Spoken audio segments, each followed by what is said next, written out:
Doutor Werner, o senhor tem a palavra pelo tempo regimental. Obrigado, senhor presidente. Excelentíssimo senhor desembargador-presidente, desembargador Luciano Lozecan. Quero mais uma vez cumprimentar a Vossa Excelência, dizer que é sempre uma satisfação e um orgulho de vir a essa Câmara, hoje com a sua plenitude dos julgadores, estender os cumprimentos às nobres desembargadoras, desembargadora Viviane, desembargadora Rosane, meus cumprimentos a Vossas Excelências, desembargador Marcelo, desembargador Luiz Capra, da mesma forma. Cumprimentar o nobre representante do Ministério Público. Saiba, nobre procurador, que em sua primeira sessão sempre terá o respeito e a admiração do trabalho desse advogado. Sendo assim, cumprimento Vossa Excelência, extensivo à instituição do Ministério Público. Cumprimentar os serventuários, oficiais, colegas, estudantes e demais presentes. Senhor presidente, trata-se de um habeas corpus, como Vossa Excelência destacou, oriundo da comarca de Faxinal do Soturno, Operação 4ª Colônia Livre, cuja relatoria é da nobre desembargadora Rosane. O que trago a Vossa Excelência e com uma preocupação de vir a essa tribuna, já sabendo que, por óbvio, há pelo menos algum voto negativo, ou mais de um, ou todos. Mas é o trabalho desse advogado, é vir perante os senhores e sustentar naquilo que eu acredito e naquilo que eu acompanho do processo. E já adianto a Vossa Excelência, nobre relatora, que, cotejando o sistema EPROC, percebi que ontem nós tivemos uma concessão de liberdade provisória. Na verdade, não houve uma liberdade provisória, houve um indeferimento de prisão preventiva em relação a 2 réus que estavam com prisão temporária decretada há 61 dias, que é caso idêntico ao paciente, muito embora o mesmo esteja em uma prisão preventiva, por óbvio, com requisitos distintos. Mas por que preciso dizer isso a Vossa Excelência?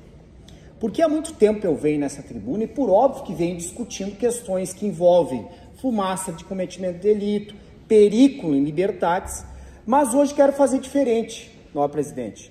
Hoje eu quero alicerçar o pedido da tribuna em relação aos fundamentos que foram levantados pela juíza de origem ontem, quando não acolheu um pedido de prisão preventiva e dizendo que em relação a 2 réus,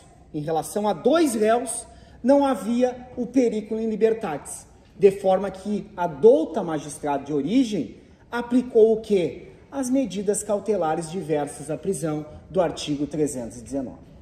Desta forma, verifico que na composição, salvo engano, está o nobre desembargador Luiz Capra e o nobre desembargador Bertolucci. Então, dizendo um pouco a Vossa Excelência, me permitam essa explanação um pouco mais direta.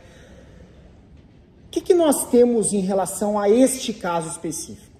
E utilizo do parecer ministerial quando indica como fatores de fumaça de cometimento do delito, arguindo o seguinte, de que ao paciente, em 12 dias, houve a comprovação de um repasse de R$30 mil diretamente para uma conta bancária de uma suposta responsável pela articulação financeira da organização criminosa. E aí segue. Os policiais afirmam, e aqui é o ponto crucial, os policiais afirmam que a família do paciente tem vinculação direta com o tráfico, e aí prossegue, sendo que o irmão do paciente seria um dos líderes da facção Bala na Cara. Ou seja, em relação aos indicativos que foram trazidos de indícios de autoria, em nenhum momento é atribuído exercício de traficância ao paciente, em nenhum momento é atribuído ao paciente o cargo de chefia. Não. É feito a pessoas de sua família, nobre desembargador Luiz. Então, aqui nós tivemos um caso recente agora de um MC, o Oruan. Inclusive não sou nem admirador da sua música, mas respeito a sua pessoa, o qual o STJ vem e diz claramente, nós precisamos respeitar o princípio constitucional que é da pessoalidade. Então, neste caso, este jovem, 20 anos, sem nenhum antecedente criminal, absolutamente nenhum, O indicativo de autoria que se tem é uma transferência bancária, ou algumas transferências bancárias, que nós sequer sabemos se foi ele que fez.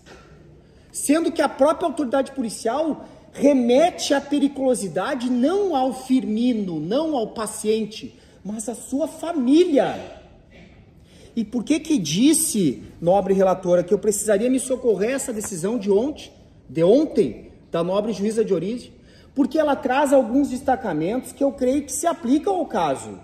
Ela diz o seguinte: em relação à senhora Aline, companheira de Jonathan, a representação aponta que ela não tinha somente a ciência da atividade ilícita, mas também prestava auxílio.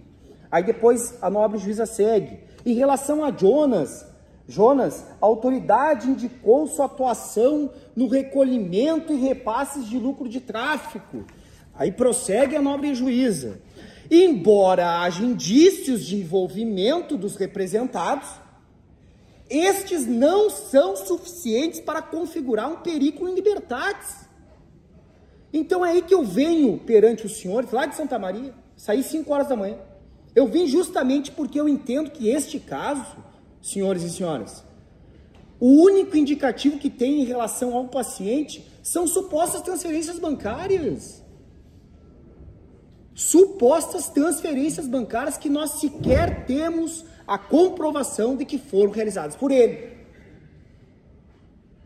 Mas, prosseguindo, aí diz a magistrada, ontem, decisão de ontem, nobre desembargador Scarpa, está no sistema. Embora existissem indícios que apontassem seu envolvimento em relação a esses 2 acusados da mesma operação, durante 61 dias de prisão temporária da representada, não foram colhidos elementos que os corroborassem. E por que eu preciso dizer isso a Vossa Excelência?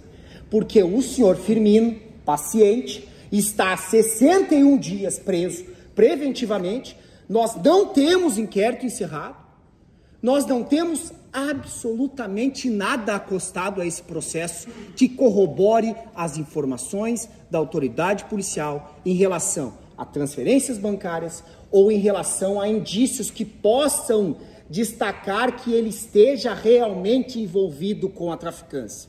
Não me venha dizer, e eu preciso destacar isso da tribuna, não me venha dizer que a família é conhecida, de que o irmão é líder.